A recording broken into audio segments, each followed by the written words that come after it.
Moving on to endocarditis, this is inflammation of the endocardium, particularly the endocardium that lines the surface of cardiac valves.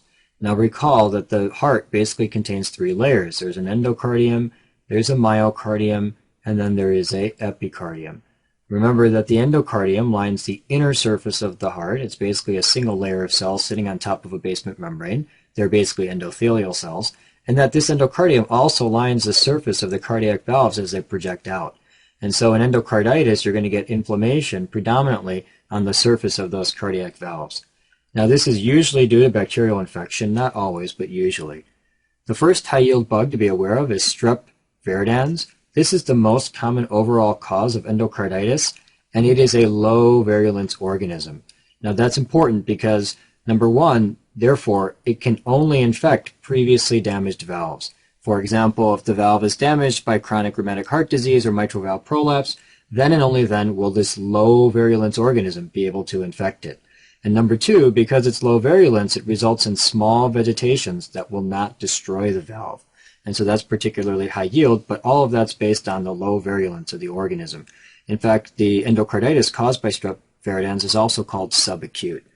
Now the pathogenesis is that because you've got a previously damaged valve, that damaged endocardial surface will expose subendothelial collagen and tissue factor underneath it. That then allows for the development of thrombotic vegetations, and those vegetations, of course, contain both platelets and fibrin.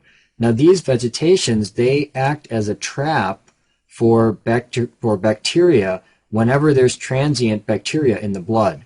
So for example, let's say that there's a dental procedure and that forces bacteria into the blood. Some of those bacteria can then be trapped in these thrombotic vegetations on the heart valves, which will then result in infectious endocarditis. And that's one reason, for example, the classic teaching was that prophylaxis with antibiotics, for example, during the time of a dental procedure, could theoretically decrease the risk of endocarditis in patients with damaged valves. Staph aureus is the most common cause of endocarditis in IV drug abusers. It is a high virulence organism, therefore it will infect normal valves and it will result in large vegetations that destroy the valve. Hence, it causes something called acute endocarditis. Now, important to know that the classic valve that's going to be involved by Staph aureus is the tricuspid. Again, the idea is that the IV drug abuser has contaminated skin and then shoots up through the contaminated skin. When they do so, the Staph aureus gets into the vein, gets drained into the right heart eventually, and then hits the tricuspid valve and will damage the tricuspid valve. Here's a picture of Staph aureus endocarditis. You'll notice that these are very large vegetations sitting on the cardiac valve, and of course this is also called acute endocarditis. Staph epidermidis is important because it is the key bug that causes endocarditis of prosthetic valves, so that's the high yield there. And Strep bovis is important because it is the key bug that causes endocarditis in patients with underlying colorectal carcinoma. Now this is very high yield for board exam purposes, even for clinics for that matter. If you have a patient with endocarditis who ends up having endocarditis due to Strep bovis, the next thing you need to do is check for colorectal carcinoma. And so that's a particularly important association for board examinations. Now it's also possible to get endocarditis with a group of organisms called the Hayseck organisms. This word basically represents the key organisms that can cause this type of endocarditis. They include Haemophilus, Actinobacillus, Cardiobacterium, Eikenella, and Kingella.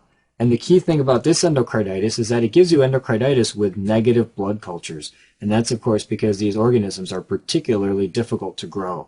And so, again, endocarditis with negative blood cultures, think about the Hayseck organisms.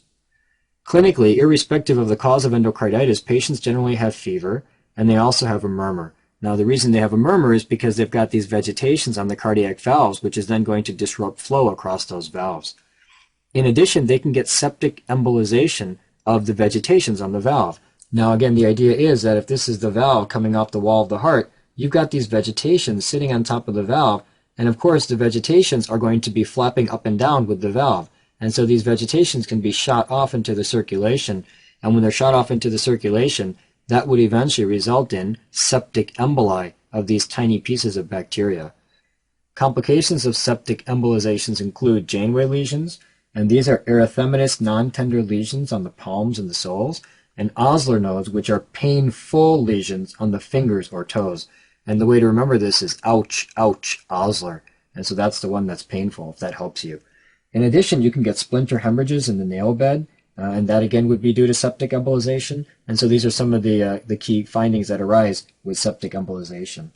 Now, finally, the patients can also have anemia of chronic disease. Of course, they've got chronic inflammation because they've got this infectious endocarditis, which can then lead to anemia of chronic disease.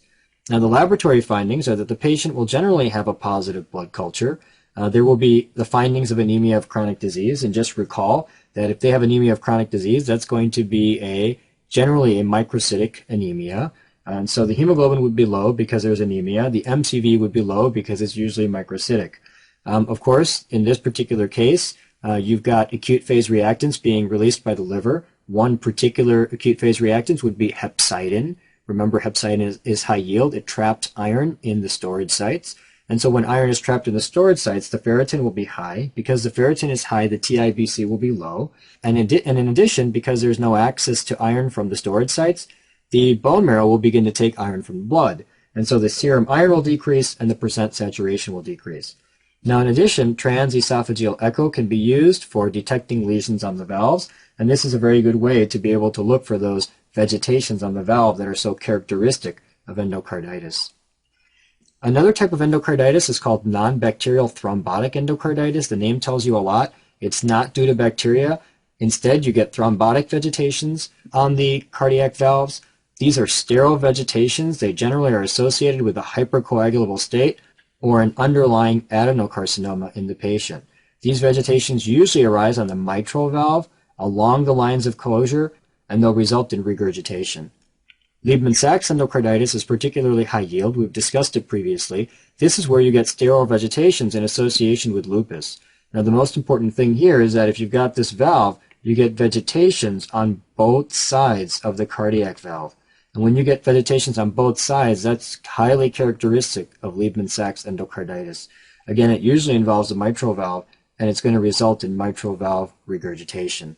And that completes our section on endocarditis.